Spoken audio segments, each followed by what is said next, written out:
அன்பானவர்களே, இந்த வேளையிலே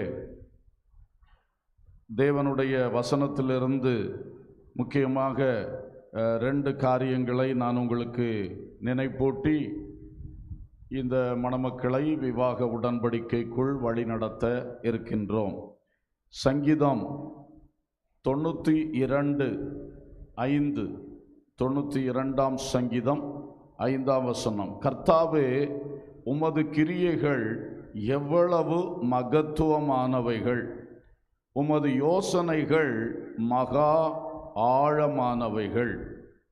ஒரு விவாகத்திலே கர்த்தருடைய கிரியை எவ்வளவு மகத்துவமாய் இருக்கிறது என்றும், ஒரு விவாகத்திலே தேவனுடைய ஆலோசனை எவ்வளவு மகா ஆழமானது என்பதையும் 2 வார்த்தைகளில் நான் சொல்லி, இந்த விவாகம் யாவருக்குள்ளும் கனம் உள்ளது, இது கர்த்தரால் ஏற்படுத்தப்படுகிறது, அப்படி ஏற்படுத்தப்பட்ட வாழ்க்கையும் கர்த்தருக்கு முன்பதாக விலையேறப் பெற்றது, இணைக்கப்பட போகிற பிள்ளைகளும் விவாக பந்தத்தில் ஆகியிருக்கின்ற ஒவ்வொருவரும் அதை கனமாக எண்ணி உங்கள் வாழ்வை கிறிஸ்துவுக்கு மேன்மையாக, உங்களுக்கு ஆசீர்வாதமாக, இம்மையிலும் நித்தியத்திலும் பயன் தரத்தக்கதாய் வாழுங்கள் என்று சொல்லும்படியாக விரும்புகின்றேன். கர்த்தருக்கு மகிமை உண்டாகட்டும். அன்பானவர்களை, முதலாவது நாம் பார்த்தோம், விவாகம் என்பது தேவனுடைய ஒரு மகத்துவமான கிரியை. அது it is a great work of God. It is a great work of God. தேவனுடைய ஒரு மகத்தான ஒரு கிரியையாக இருக்கிறது. ஏதோ 4 பேர் சந்திச்சாங்க, பேசினாங்க, வச்சாங்க, நடந்தது, அப்படி சொல்லி சிம்பிளாக எடுத்துக்கொள்ளக்கூடிய காரியம் அல்ல. இதில் கர்த்தருடைய ஒரு பெரிய கிரியை இருக்கிறது. முதலாவது, மேக்கிங் த ரைட் பார்ட்னர், ஏற்ற துணையை உருவாக்குதல், கண்டுபிடித்தல் என்பது ஒரு பெரிய வேலை. தேவன் அதை உருவாக்குகிறார், அதை மனுஷன் கண்டுபிடிக்க வேண்டியதாக இருக்கிறது. தேவன் ஒவ்வொருவருக்கும் ஏற்ற துணையை அவர் உருவாக்கி வைத்திருக்கிறார். அல்லேலூயா. ஆதியில் ஆதாமுக்கு சொன்னது போல, ஆதாமின் சந்ததிக்கெல்லாம் அதை அவர் செய்ய தவறுவதே இல்லை. நான் உனக்கு ஏற்ற துணையை உண்டாக்குவேன் என்று சொன்னார். அதுபோலதான் கர்த்தர் ஏற்ற துணையை ஒவ்வொருவருக்கும் உருவாக்குகிறார். கர்த்தருக்கு ஸ்தோத்திரம். ஆண்டவருடைய வார்த்தையின்படியே ஒரு மனைவி என்று சொல்லுவது அது ஒரு பெரிய ஆசீர்வாதம். நீதிமொழிகள் 19:14 பார்க்கிறோம், புத்தியுள்ள மனைவியோ கர்த்தர் அருளும் ஈவு என்று சொல்லப்பட்டிருக்கிறது. அப்போ அந்த ரைட் பர்சனை கண்டுபிடிக்கிறவர்கள் பாக்கியவான்கள். கர்த்தர் அருளுகிறது புத்தியுள்ள மனைவி. அதே போல நீதிமொழி 31:10, குணசாலியான ஸ்திரியை கண்டுபிடிப்பவன் யார்? கர்த்தருக்கு ஸ்தோத்திரம். கர்த்தர் ஒரு மனிதனுக்கு ஏற்ற துணையாய் உருவாக்கி வைத்திருப்பது புத்தியுள்ள மனைவி, குணசாலியான ஸ்திரீ. அது ஆண்டவருடைய ஒரு தெரிந்து கொள்ளுதல். ஆண்டவர் அதற்காகவே பலகாலமாய் உருவாக்கி கொண்டு வந்திருக்கிறார், இன்று நேற்று அல்ல. அந்த ஒரு விசுவாசம் நமக்குள் இருக்க வேண்டும். கர்த்தர் உங்களுக்கு தந்திருக்கிற கணவன் கர்த்தர் பல்லாண்டுகளாக உங்களுக்கென்றே நியமித்து உருவாக்கி கொண்டு வந்தவர். அதே போல உங்கள் மனைவி கர்த்தர் உங்களுக்கென்று நியமித்து பல்லாண்டுகளாக உருவாக்கி கொண்டு வந்து ஏற்ற வேளையில் உங்களுக்கு தந்தார். இல்லை சங்கடம், சிலர் அதை கண்டுபிடிக்க தவறிவிடுவது தான் சங்கடம். ஆகவே ஒருவேளை விவாகத்திற்கு ஆயத்தமாக இருக்கக்கூடியவர்கள், அவர்களுடைய பெற்றோர்கள் இங்கே இருப்பீர்கள் என்று சொன்னால், அன்பர்களே, உங்களுக்கு ஒரு பெரிய வேலை. Discover the right partner. சரி, கர்த்தர் தெரிந்து கொண்ட அந்த சரியான வாழ்க்கை துணையை உங்களுக்கு நீங்கள் கண்டுபிடிக்க வேண்டும். அதுதான் மிக முக்கியம். அதற்கு உலக அறிவு, மனித அறிவு, ஞானங்கள், பல திட்டங்கள் இருந்தாலும் அவைகளெல்லாம் ஒர்க் அவுட் ஆகாது. ஒரே ஒரு விஷயம், தேவனுடைய சித்தத்திற்கு நமது வாழ்வை நாம் அர்ப்பணிப்போம் என்று சொன்னால், இதயபூர்வமாய் தேவனே, என் வாழ்வு உமக்குரியது, நீர் என்னை கிரயத்துக்கு சிலுவையில் ரத்தம் சிந்தி மீட்டு கொண்டிருக்கிறீர். ஸோ என்னுடைய சரீரத்தினாலும் ஆவியினாலும் என் முழு வாழ்விலும் உம்மை மகிமைப்படுத்துவதே என்னுடைய நோக்கம். எனவே எனக்கு ஒரு விவாகம் என்று சொல்லும் பொழுது, நீங்க உருவாக்கி இருக்கிற அந்த ஏற்ற துணையை தாரும் என்று ஒரேபடியாக உறுதியான உள்ளத்தோடு, அந்த தேவ சித்தம்தான் நடக்கணும், அதுக்கு மேலே என்னுடைய ஆசைகள், விருப்பங்கள், திட்டங்கள், ஞானங்கள், பலருடைய ஆலோசனைகள் அதெல்லாம் அல்ல. கர்த்தர் எனக்கு வைத்தது நடக்க வேண்டும் என்று நீங்கள் உள்ளத்தின் ஆழத்தில் உறுதியாய் தேவ சித்தத்துக்கு அர்ப்பணித்தவர்களாய் இருப்பீர்கள் என்றால் கட்டாயம் கர்த்தர் கரெக்டானதை தருவார். அல்லேலூயா. இங்கே கர்த்தர் கரெக்டான ஆளை உருவாக்கினவரை அவளுக்கு கொடுக்கிறது சந்தோஷம், அவருக்காய் உருவாக்கினவளை அவருக்கு கொடுப்பது சந்தோஷம். இதுபோல ஆண்டவருடைய அந்த சித்தத்திற்கு அர்ப்பணிக்கப்பட்ட பிள்ளைகளுக்கு நிச்சயம் ஆசீர்வாதம். தானாய் தேடுகிறவர்கள் உண்டு, கண்டபடி தேடுகிறவர்கள் உண்டு, பல மனித ஆலோசனைகளின் வழியில் ஓடுகிறவர்கள் உண்டு. அவர்கள் எல்லாரையும் விட தேவனுக்கு தங்களை அர்ப்பணிக்கிறவர்கள், தேவ சித்தத்துக்கு மனப்பூர்வமாய் அர்ப்பணிக்கிறவர்கள் பாக்கியவான்கள். காலமெல்லாம் அவருடைய வாழ்க்கை ஆசீர்வாதமாய் இருக்கும். உள்ளான திருப்தியும் உள்ளான மகிழ்ச்சியும் அவர்கள் வாழ்வில் இருக்கும். அல்லேலூயா. அது மட்டுமல்ல, தேவனுடைய ஒரு மகத்துவமான கிரியை ஆண்டவர் நமக்காக உருவாக்கி கொண்டு வந்திருக்கிறார். அதை ஏற்ற வேளையில் அவர் கொண்டு வருவதற்கு அவருக்கு நாம் அவர் சித்தத்துக்கு இடம் கொடுக்கணும். அதே மாதிரி அவருடைய அடுத்த ஒரு பெரிய கிரியை என்ன என்று சொன்னால், மேக்கிங் தம் ஒன். இவர்கள் இருவரையும் ஒன்றாக்குவது அது எந்த மனுஷனாலும் முடியாது, எந்த பிரசங்கியாராலும் முடியாது. அது கர்த்தர் செய்கிற ஒரு பெரிய மகத்துவமான கிரியை. அல்லேலூயா. சிலர் இணைக்கப்படுறாங்க, காலமெல்லாம் ரெண்டாவே வாழ்ந்து கொண்டு இருக்கிறத பார்க்கிறோம். எந்த விஷயத்திலையும் ஒத்து போகாது. இங்க ஒரு கருத்துனா அங்க இன்னொரு கருத்து தான் வரும், இங்க ஒரு ஆசைன்னா அங்க இன்னொரு ஆசை தான் வரும். இப்படியே ஒரே வீட்டுக்குள்ள எப்படி காலம் தள்ள முடியும்? ஆனால் பாருங்கள், அதிலும் தேவனுடைய ஒரு மகத்தான கிரியை இருக்கிறது. அவர் ஒன்றாக்குகிறார். ஆதியாகமம் 2:24 புருஷன் தன் தகப்பனையும் தன் தாயையும் விட்டு தன் மனைவியோடு இசைந்திருப்பான், அவர்கள் ஒரே மாம்சமாய் இருப்பார்கள் என்று கர்த்தர் அதை தெளிவாக டிக்ளேர் பண்ணினார். நீங்க ரெண்டு பேரும் ஒரே மாம்சமாய் இருக்கணும், நீங்க ரெண்டு பேரும் ஒன்றாய் இருக்கணும் அப்படி சொல்லாம இருப்பார்கள் என்றே சொல்லிவிட்டார். ஏன்னா ஆண்டவர் உருவாக்குறது அப்படித்தான் இருக்கும், கர்த்தர் இணைக்கிறது அப்படித்தான் இருக்கும், அது சந்தேகமே இல்லை. தேவ சித்தத்துக்கு ஒரு மனிதன், ஒரு மனுஷி தன் வாழ்க்கையை ஒப்பு கொடுத்து தேவன் உருவாக்கினதை கண்டடைந்து விட்டார்கள் என்றால் நிச்சயமாக அவர்கள் ஒன்றாய் இருப்பார்கள். ஒரு அல்லேலூயா சொல்லுவோம், எல்லாரும் சொல்லுவோம் அல்லேலூயா, ஸ்தோத்திரம். அப்ப பாருங்கள், இனி இவர்களுடைய வாழ்க்கை இன்றைக்கு கர்த்தர் இணைக்கிறார். நாங்கள் அல்ல, கர்த்தர் இணைக்க போகிறார். இணைத்து கர்த்தர் ஒரு பெரிய வேலையை இவங்களுக்குள்ள செய்ய போகிறார். ரெண்டு பேரையும் ஒன்றாக்குகிற ஒரு பெரிய வேலை. இவருடைய தரிசனத்திலே இவர்களை ஒன்றாக்குவது, இவருடைய மனசில் இருக்கக்கூடிய எதிர்காலத்தை பற்றின சில திட்டங்கள் உண்டு, ரெண்டு பேருக்கும் உண்டு. அவைகளில் இவர்களை ஒன்றாக்குகிறது. அது மட்டுமல்ல, இவருடைய செயல்பாடுகள், பேச்சு பழக்கங்கள் எல்லாவற்றிலும் போக போக பார்த்தா ஒரு ஒன்னஸ் வரும், ஒரு ஒருமனம் வரும். அது கர்த்தருடைய ஒரு மகத்தான கிரியை. இவருடைய கொள்கைகளிலே, இவர்களுடைய ஆசைகளிலே, இவர்களுடைய எதிர்பார்ப்புகளிலே, இப்படி நிறைய விஷயம் நமக்குள்ள இருக்கு. ஒவ்வொருத்தருக்குள்ளேயும், இந்த ரெண்டு பேருக்குள்ளேயும் இருக்கு. எல்லாம் ஒன்னா இருக்குதா தெரியாது நமக்கு. ஆனா இனிதான் அவர்கள் ஒருவரை ஒருவர் அறிந்து கொள்ள போகிறார்கள். அறிய அறிய நல்லா புரிந்து கொள்ளணும். புரிந்து கொள்ள ரெண்டு பேரும் ஒரு மனதுக்கு ஏதுவாய் முன் செல்ல வேண்டும். அதுதான் விஷயம். அதனால இந்த வேலையும் கர்த்தரே செய்வார். ஆமென், அல்லேலூயா. கர்த்தரே செய்வார். ஆனால் செய்வதற்கு நாம் அவர் கையில் ஒப்படைக்க வேண்டும். அவருடைய சித்தத்துக்கு எப்படி அர்ப்பணித்தீர்களோ அதே போல இனி வாழ்வெல்லாம் நீங்கள், உங்கள் காலமெல்லாம் கர்த்தருடைய ஒரு கிரியை, உங்களை ஒன்றாக்குகிற ஒரு கிரியை நடந்து கொண்டே இருக்கும். அதற்கு கர்த்தருடைய அந்த கிரியைக்கு உங்களை ஒப்பு கொடுத்து கொண்டே இருக்கணும், சப்மிட் பண்ணி கொண்டே இருக்கணும். அதுக்கு தான் ஆண்டவர் ஒரு அழகான குடும்ப ஜெபம் என்ற நல்ல ஒழுங்கை தேவ மக்களுக்கு வாழ்க்கையில் தந்திருக்கிறார். நீங்கள் அதை இன்று ராத்திரியே ஸ்டார்ட் பண்ணணும், காலமெல்லாம் விட்டுறக்கூடாது.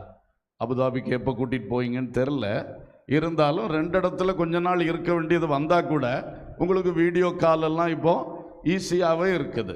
அதனால் டெய்லி சந்தித்து ரெண்டு பேரும் பேசி ரெண்டு பேரும் சேர்ந்து பாடி ஜெபிக்க ஆரம்பித்து விட்டீர்கள் என்றால் உங்கள் வாழ்வு கிறிஸ்துவுக்குள் ஒன்றாக கட்டி எழுப்பப்படும். அல்லேலூயா. 2 பேர் சேர்ந்து கர்த்தருக்கு கொடுக்கணும்.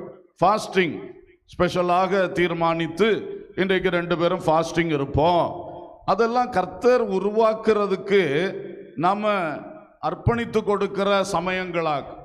இது கர்த்தருக்கு இடம் கொடுக்க கர்த்தர் இந்த நான் சொன்னது போல உங்களுடைய சகல விஷயத்திலும் ஒரு ஒருமனப்பாட்டை அழகாக கொண்டு வருவார். அல்லேலூயா. இதை எவ்வளவு நல்ல சுபாவமுள்ள ஆட்களாக இருந்தாலும் இதை உருவாக்கி கொள்ள முடியாது. சிலர்லாம் 2 பேரும் நல்ல சுபாவங்கள் தான். சிலவளை பார்த்தா 2 பேரும் குடும்பத்தை பற்றி ஆராய்ச்சி பண்ணியே PhD பெற்றவங்களாக இருப்பாங்க. ஆனால் இவங்க 2 பேருக்கும் ஒழுங்காக ஒன்றா போகாது. ஏன்னா இது சுபாவத்தினாலேயோ அறிவு ஆராய்ச்சி இவைகள்னால் வருகிறது அல்ல. அதெல்லாம் ஒரு பக்கம் இருக்கட்டு, சில நன்மைகளை தரும். ஆனால் கர்த்தர் தான் இந்த ஒன்றாக்கும் கிரியை செய்யக்கூடியவர். அதற்கு அர்ப்பணம்தான் தேவை. அர்ப்பணித்து ஒவ்வொரு நாளும் அவ்விதமாய் முன் செல்லும் பொழுது கர்த்தர் நிச்சயமாய் கிரியை செய்வார். உங்களுடைய பேச்சுவார்த்தைகள் சம்பாஷணைகள் உள்ளம் திறந்த சம்பாஷணைகளாக ஒருமனப்பட்டு முன் செல்வதற்கு ஏதுவாக இருக்கட்டும். அது மட்டுமல்ல, உங்கள் இருவருடைய சம்பாஷணையோடு கூட நீங்கள் 2 பேர் சேர்ந்து கர்த்தரோடு பேசுகிற சம்பாஷணை ஜெபம், அது மிக முக்கியம். வேதத்தை படிக்கும் பொழுது எங்கள் குடும்பத்துக்கு இந்த வசனம் என்ன சொல்லுது என்று அந்த கவனத்தோடு படியுங்க. எங்க தனி வாழ்க்கைக்கு என்ன சொல்லுது, எங்க குடும்பத்துக்கு என்ன சொல்லுது, நான் ஈடுபட்டுகிற வேலைக்கு இது என்ன சொல்லுது, அந்த கவனத்தோடு உட்கொண்டால் இதெல்லாம் சேர்ந்து தான் உங்க 2 பேரையும் ஒன்றாக்கும், உங்கள் வாழ்வெல்லாம் வெற்றி சிறக்க பண்ணும். அல்லேலூயா. இந்த 2 பேரை மட்டுமல்ல, அங்க இருக்கிற எல்லா குடும்பங்களுக்கும் இதுதான் சத்தியம். ஆமென். சரி, 2வதாக அந்த முதல்ல வாஸ்த வசனத்தை திரும்ப வாசிக்கிறேன். சங்கீதம் 92:5 நாம் பார்க்கிறோம். கர்த்தாவே, உமது கிரியைகள் எவ்வளவு மகத்துவமானவைகள், உமது யோசனைகள் மகா ஆழமானவைகள். அல்லேலூயா. அப்போ கர்த்தருடைய கிரியை துணையை உருவாக்கும் கிரியை, இருவரையும் ஒன்றாக்கும் கிரியை. இந்த கிரியைகள் மகத்துவமானவைகள். அதற்கு தேவ சித்தத்துக்கு ஒப்பு கொடுக்கணும். அப்புறம் தேவனுடைய உருவாக்கும் கிரியைக்கு அர்ப்பணித்து கொண்டே இருக்க வேண்டும். 2வது, விவாகம் என்பது தேவனுடைய மகா ஆழமான யோசனை ஆகும். சாதா யோசனை அல்ல. அவருடைய யோசனை எல்லாமே மகத்துவமானது தான். ஆனால் விவாகம் என்பது அவருடைய மகா ஆழமான யோசனைகளில் ஒன்றாகும். Very deep thought. ஆண்டவர் அப்படி ஒரு பெரிய தாட்டை வச்சுட்டு தான் அந்த ஆதாமுக்கு ஒரு மனைவியை கொடுத்து அவனை குடும்பமாக்கினார். ஸ்தோத்திரம். அதில் 2 விஷயத்தை சொல்கிறேன். ஒன்று, மல்கியா 2:15 சொல்லுகிறது, தேவ பக்தி உள்ள சந்ததியை பெரும்படிக்குத்தானே. இவர்கள் இருவர் மூலம் ஒரு தேவ பக்தி உள்ள சந்ததியை இந்த பூமியிலே உருவாக்க தேவன் விரும்புகிறார். அது அவருடைய மகா ஆழமான ஒரு யோசனை. உங்கள் ஒவ்வொருவருடைய குடும்பத்தில் இருந்தும் பிள்ளைகளை தேவ பக்தியுள்ள சந்ததியாகவே அவர் உருவாக்க விரும்புகிறார். எனவே அன்பர்களே, எல்லாரும் இதை குறித்து கவனம் செலுத்துவோமாக. இன்றைக்கு உலகத்திலே சந்ததி மாறுபாடான சந்ததி. ஏற்கனவே அப்போஸ்தலர் 2:40 அதை சொல்லி வச்சிருக்கு. கர்த்தருக்கு ஸ்தோத்திரம். இந்த மாறுபாடான சந்ததி இன்னைக்கு பெருகிட்டே போகுது. எல்லாத்துலேயுமே மாறுபாடு. வசனத்தின்படி வாழுகிறார்கள் இல்லை, வசனத்தை சொன்னாலும் ஏற்றுக்கொள்ளுகிறார்கள் இல்லை. அது அவங்களுக்கு மனசில் படவே மாட்டேங்குது, புத்தியில் எட்டவே மாட்டேங்குது. அந்த அளவுக்கு எல்லாம் மாறுதலாக போயிட்டே இருக்கு. ஆனால் அதன் நடுவில் கோணலும் மாறுபாடும் உள்ள சந்ததியின் நடுவிலே நாம் கர்த்தருடைய வசனத்தை பிடித்து கொண்டு சாட்சிகளாக வெளிச்சம் கொடுக்கும்படி, சுடர்களாக இருக்கும்படி அழைக்கப்பட்டவர்கள். அல்லேலூயா. ஸோ அந்த விஷயத்திலே நாம் அப்படிப்பட்ட ஒரு சந்ததியை நம்மிலிருந்து உருவாக்க விரும்புகிறார். எனவே நமக்கு உலகத்தில் வேலை, வாழ்க்கை, சமுதாயம் எல்லாம் இருக்கும் பொழுது நமக்கு சபை முக்கியம், வீட்டிலே தெய்வீக காரியங்கள் முக்கியம். இதை முக்கியப்படுத்தினா தான் இந்த காரியம் நிறைவேறும். அல்லேலூயா. தேவன் அதிலே அழகான ஆலோசனையை வைத்திருக்கிறார், அதை செய்வார். கடைசியாக எபேசியர் 5ஆம் அதிகாரத்தில் நாம் வாசிக்க கேட்டோம் 31-32 வசனங்கள். இது நிமித்தம் மனுஷன் தன் தகப்பனையும் தன் தாயையும் விட்டு தன் மனைவியுடன் இசைந்து இருவரும் ஒரே மாம்சமாய் இருப்பார்கள்.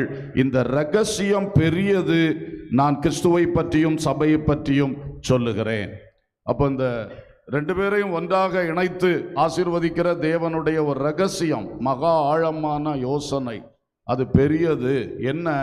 அது கிறிஸ்துவும் சபையும் உள்ள ரிலேஷன்ஷிப்புக்கு ஒத்தது.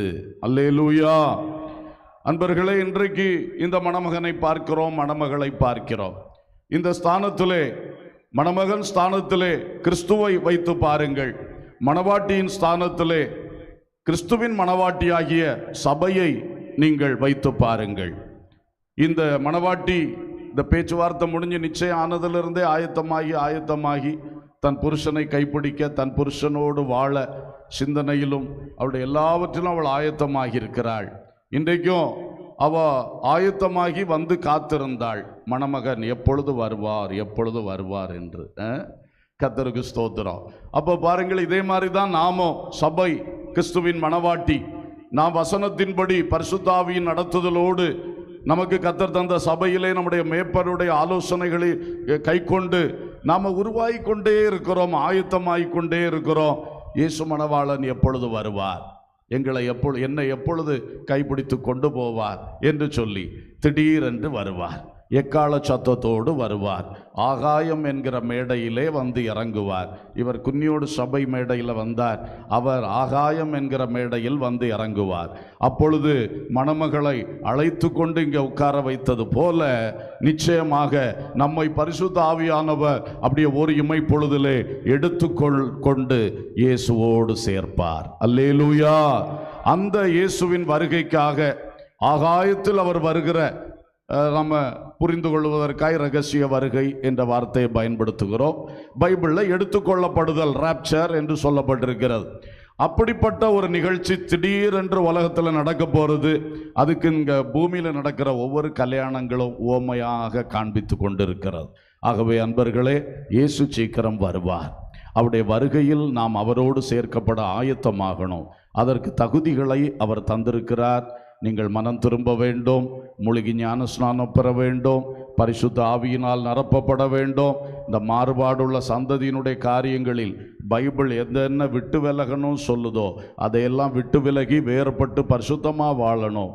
சபையிலே தரித்திருந்து நாம் அப்பம் விற்குதல், ஜெபம், அப்போஸ்தலருடைய உபதேசம், அந்யோன்யம் என்பதிலே வளர வேண்டும் என்றெல்லாம் நமக்கு பைபிள் சொல்லுகிறது. அந்த தகுதிகள் நாம் அடைந்து கொள்ளணும். அந்த தகுதிக்குள் நம்மை கொண்டு வருவதற்குத்தான் இயேசு கிறிஸ்து கல்வாரி சிலுவையில் இரத்தம் சிந்தி நமக்கு எல்லாருக்கும் ஈஸியான எளிதான ரட்சிப்பின் வழியை திறந்து வைத்திருக்கிறார். அல்லேலூயா. ஆகவே அதற்குள் வருவோம். தொடர்ந்து கிறிஸ்துவின் வருகை குறித்து ஒரு ஆயத்தம், என் வாழ்விலே இந்த வசனத்தை விட்டு வெளியே போயிடக்கூடாது என்கிற ஆயத்தம், ஒரு விழிப்பு. நான் எதை செய்தாலும் வருகைக்கு நான் எடுத்துக்கொள்ளப்படுவதற்கு அது தடையாக மாறிடக்கூடாது என்கிற விழிப்புள்ள ஒரு ஜீவியம். இதை செய்ய வேண்டும். ஏனென்றால் இயேசு வெகு சீக்கிரமாய் வரப்போகிறார். ஆகவே அருமையான பிள்ளைகளை, நீங்கள் இணைக்கப்பட்டு வாழும் பொழுது உலகத்தில் சந்தோஷமாக வாழுங்கள். ஆனால் ஒரு பொழுதும் உங்கள் கையோ காலையோ கிறிஸ்துவுக்கு வெளியே கொண்டு போயிடாதீங்க. கிறிஸ்துவுக்கு வெளியே உள்ள சந்தோஷம் ஒன்றும் நமக்கு தேவையில்லை. கிறிஸ்துவுக்குள்ளே நிறைவான சந்தோஷம் நமக்கு இருக்கிறது. வசனத்துக்குள், கிறிஸ்துவுக்குள் நம்முடைய கால்களை நிறுத்தி கொண்டு நாம் தொடர்ந்து முன் செல்லும் பொழுது ஆசீர்வாதம் உண்டாகும். ஆயத்தமாவோம். இயேசு சீக்கிரம் வருகிறார். இந்த மணமக்களும் இயேசுவின் வருகையில் ஒருவேளை தாமதிப்பார் என்றால் அவருடைய சந்ததிகளோடு நிற்க கர்த்தர் உதவி செய்வாராக என்று வாழ்த்தி ஆசீர்வதிக்கிறேன்.